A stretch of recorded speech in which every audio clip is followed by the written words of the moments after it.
Good morning. Today's topic is the Asteraceae family, which belongs to uh, the Dicotyledonnae, which is the largest family. This topic is in taxonomy of third semester of botany.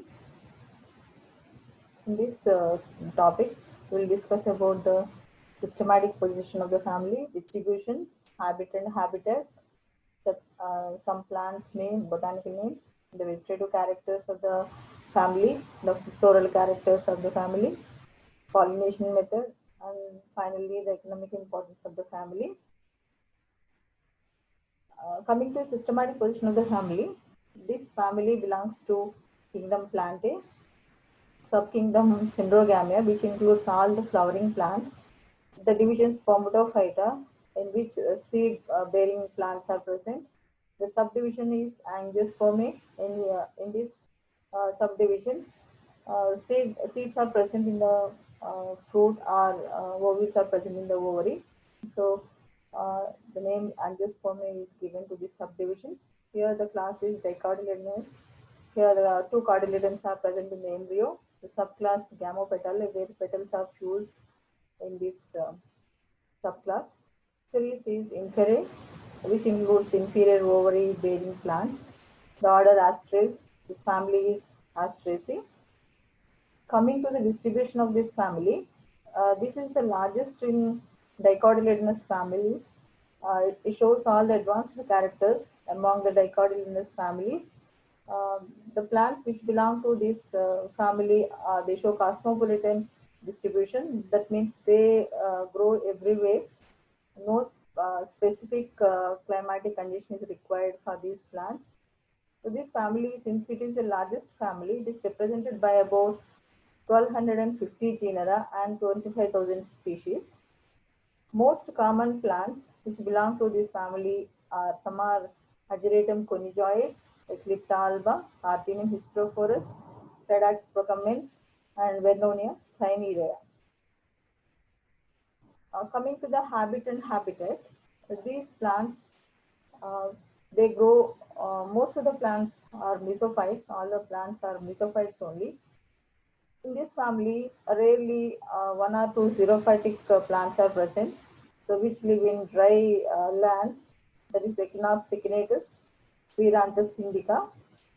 The Eclipta bidens is one plant which grows in moist and marshy soils. Except these examples, all are mesophytes. These plants are mostly herbs, either perennial or annual herbs. Shrubs are few. For example, Helianthus annuus or sunflower plant is a best example for shrubs. That is, climbing shrub is present in this family. Example for this is Vernonia elagnifolia. Trees are very rare. One or two rare trees are present. One is the Vernonia arborea is the tree which belongs to this family. Coming to the plants, there are so many plants which are known for us, so which grow around the environment in which we live. The Tridax procumbens, which is a wild variety uh, which grows everywhere. Helianthus annuus, sunflower plant. Helianthus tuberosus, commonly known as Jerusalem artichoke. Tagetes spatula is a marigold. Tagetes recta, another type of this marigold plants. This Ginia elegans, the Eclipta alba Bringaraj plant, Chrysanthemum indicum, Artemisia vulgaris, and Artemisia pallens. There are few more examples which belong to this family, which are ornamental plants like Cosmos bipinnatus, which is grass variety, the Parthenia hysterophorus, Vernonia cinerea, and the Cichorium intybus, Lactica sativa, Cathamus tinctorius, Echinopsis echinatus, Arnica montana, Taraxacum officinales, and Xanthium sumerium.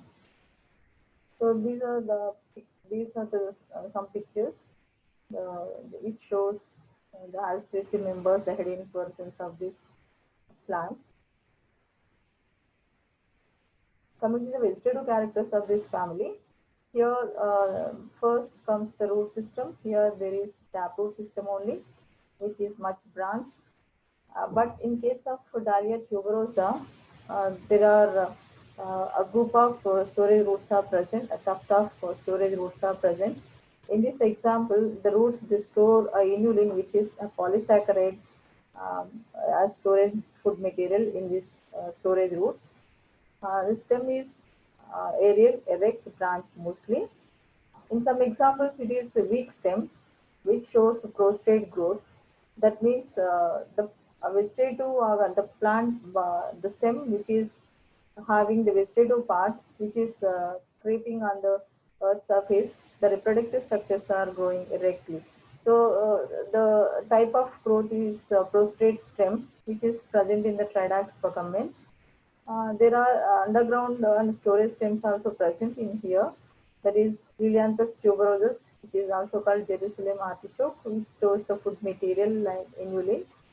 Uh, Most important thing about this family is presence of watery latex in the stem. Here the stem is covered with hair-like structures all over. The leaves are, they show alternate phyllotaxy. That means the leaves are present spirally, or spiral phyllotaxy is present in most of the plants. But in Helianthus, it is opposite phyllotaxy. The arrangement of leaves are opposite manner in case of Helianthus and old in Eupatorium. Except these two exceptions, all the plants, alternate phyllotaxy is present. Mostly the leaves are exstipulate, simple leaves are present. But in Dahlia tuberosa, their pinnately compound leaves are present. Here there is reticulate venation on the leaf lamina, but there is one example which belongs to this family which shows parallel venation. It is important character. It is the character of monocot family, but that character is present in one example, that is Coryndium. Coming to floral characters of this family, here there is advanced type of inflorescence present in these members, that is present in the terminal position mostly, that is head inflorescence, it is also called capitulum. These head-like inflorescences may be present in coreme manner, in example Azeratum conizoides. It's umbel-like in case of Achillea, panicle-like heads are present in Vernonia. Uh, in the Spheranthus, Echinopsis spheranthus, compound head inflorescence is present. It is the head inflorescence which shows all the advanced characters, the reduction of flowers to florets. They are small flowers are present on the thalamus. Here, a cup-like structure is formed by the involucre of bracts. So, the bracts of all these flowers are united together to form a cup-like structure called involucre of bract. So upon this, from the thalamus, centrally disc-like tubular florets or tubular florets are present, which are actinomorphic and bisexual. Peripherally, there are ligulate or tongue-shaped florets are present, ray florets, which are zygomorphic. That means they show partial symmetry, and they are unisexual or pistillate flowers. They are having only gynoecium. The presence of more number of small flower-like structures, which can be pollinated at a time and produce seeds. It's an advanced character present in the family. So, depending upon the types of florets present on the thalamus, there are different types of head inflorescence in this family.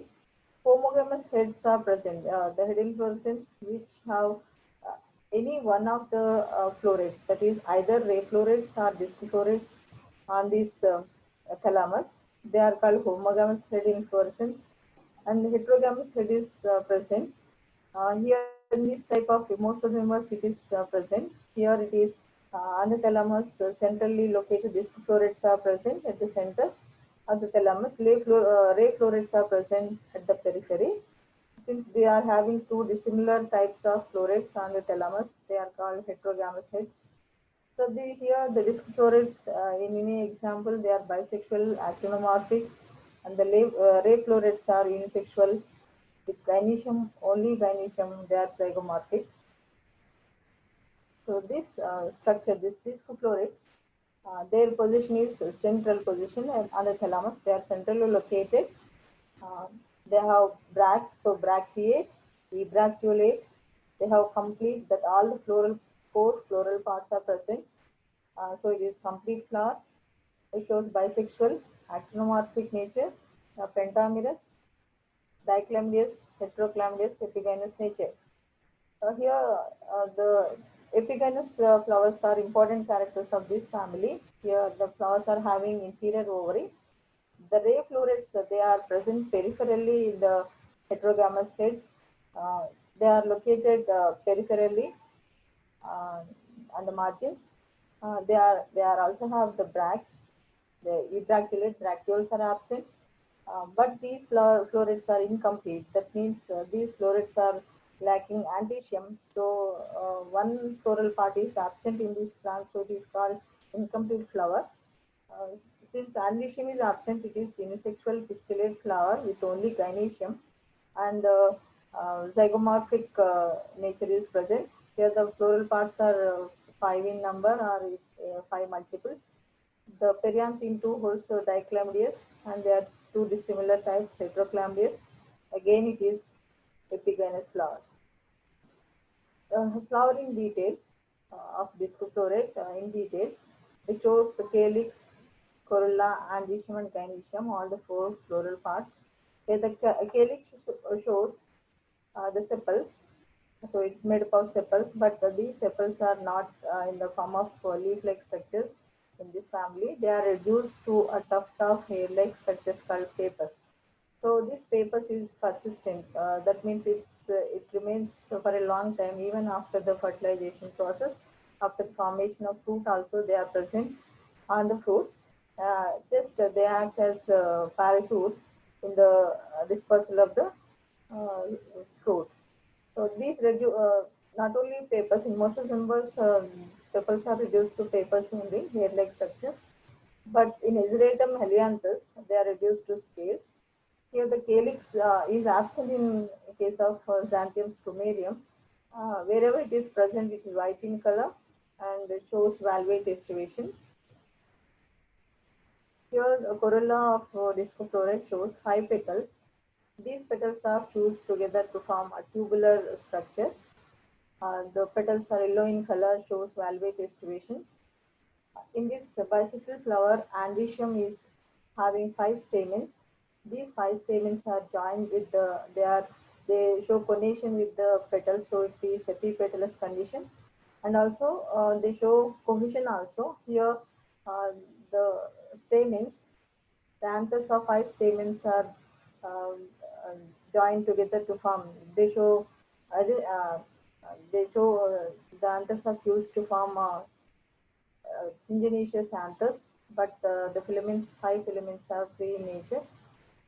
Here, one important thing about this stamens is presence of hooded anthers. These hood-like structure is formed by the overgrowth of the connective tissue present in between the two lobes of anther. Here, the anthers are diticus, basifixed, enclosed. They show longitudinal descents. And the gynoecium is having two carpels, so it is bicarpellary. And these two carpels are they unite together to form a single locule or chamber called unilocular ovary. Since these flowers are inferior flowers, so it is the ovary is epigynous flowers. The ovary is inferior ovary. Here, only one ovule is present on basal placentation. Style is terminal. Stigma is bifid. So the flowers in detail about the ray florets. Here also the calyx shows similarity with uh, the sepals of disc floret. Here also the sepals are reduced to a tuft of hair-like structures called papers, but scales in Helianthus saceratum. Two examples, but the sepals are completely absent in Xanthium stomarium. They are persistent and shows valvate estivation.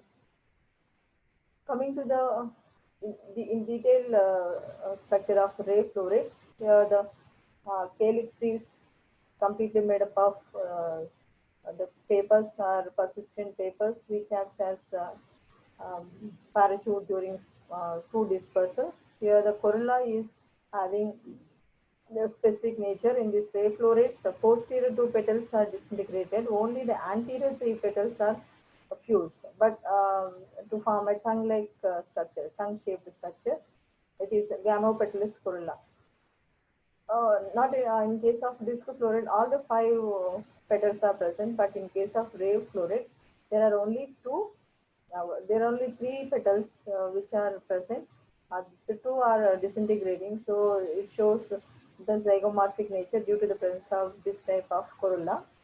The corolla shows cream-colored nature and shows valvate estivation.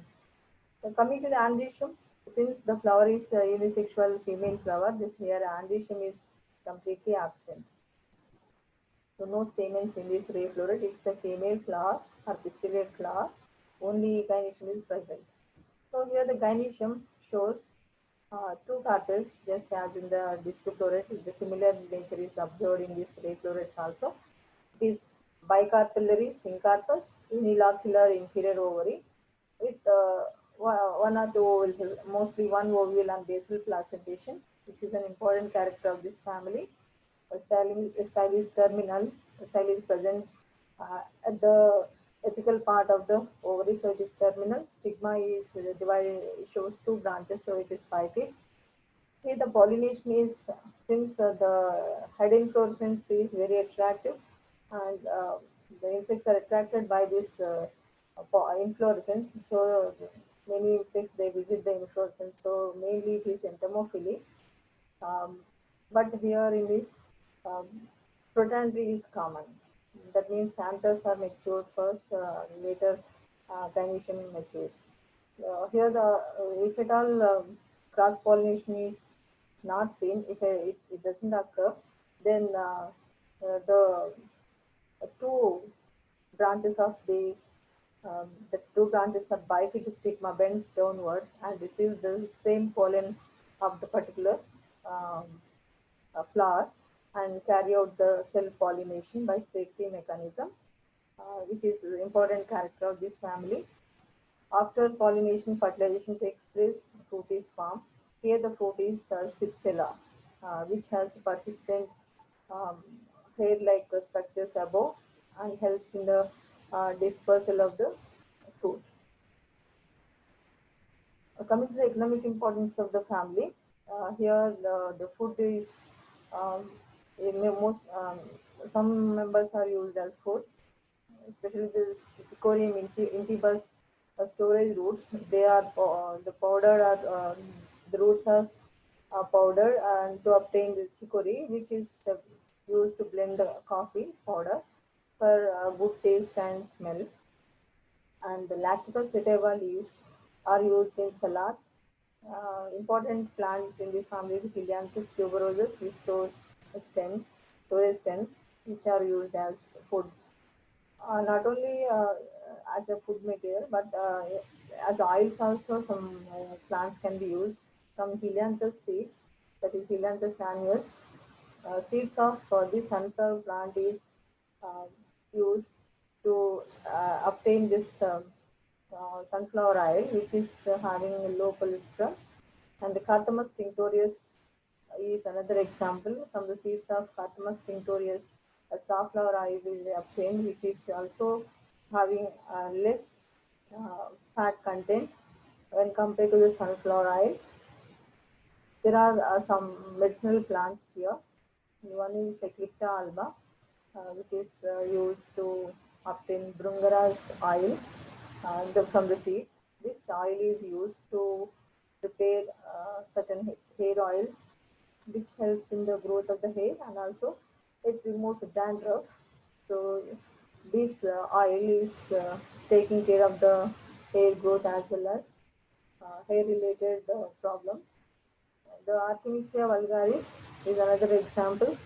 The leaves are having aromatic oils. From these leaves, oils are extracted, which is used as antihelminthic for children. The Vernonia leaves are also used in the treatment of skin diseases and leprosy. There is one example called Taraxacum. From the roots of these plants, Taracium is obtained, which is used as laxative. Uh, in addition to these, there are some ornamental plants which are grown in the garden. That is Tagetes specula, Tagetes erecta, Chrysanthemum indicum, Chinea elegans, Cosmos bipinnatus, Artemisia vulgaris, Artemisia pallens, Calendula or fishnail. So these are the weed plants which grow as wild plants. Echinops echinatus, which is a xerophyte, Redax procamens, Vernonia cinerea, Parthenium hysterophorus, Azeratum conjoides, Pydens pilosa, Blumia bifoliata, Xanthium stumarium. So this family includes all types of plants. Uh, Mostly the plant which belong to this one is Helianthus annuus and Cathamus tinctorius. These oils and Eclipta alba. So they are also have very important medicinal value. So this family not only the largest family and also useful dicotyledonous family since it contains the medicinal plants. So this is the diagram which represents about the twig of the family, Astraceae family, the Tridax procamens, with the leaves wide shape and um, dented margins, acutive, with hairy covering on the stem. And there is heading inflorescence. The terminal position shows the prostrate growth. The part which is having leaves is creeping, and the inflorescence part is growing erect. That is procumbent nature of the stem. The lesser flower shows hidden inflorescence shows the cup-like structure involucra made by the involucra bracts. The central position disc florets are present. Peripherally, there are ray florets. The ligulate florets are present, and there is the floral diagram of disc floret. There are five. The outer roll is made up of hair structure, hairy calyx, papers. The inner five corolla lobes or petals are present, to which stamens are attached. Pupetless condition. This anthers are five anthers are fused to form syngenesious condition. At the central position, uh, two carpels are united together to form a single chamber in which a centrally single ovule is present and basal placentation. And also the ray floret, outer wall is having completely tufta hair-like structure in a dotted representation. Inner to it is there are about uh, totally five actually, but the posterior two are disintegrated. The anterior three are united together to form ligule like a tongue-shaped gamma pedalus corolla. There are no stamens here, only gynoecium with bicarpellary syncarpus unilocular ovary, inferior ovary, and there is basal placentation, which is represented in the floral diagram of ray floret. So this is about the description and technical description of the family Astraceae. Thank you.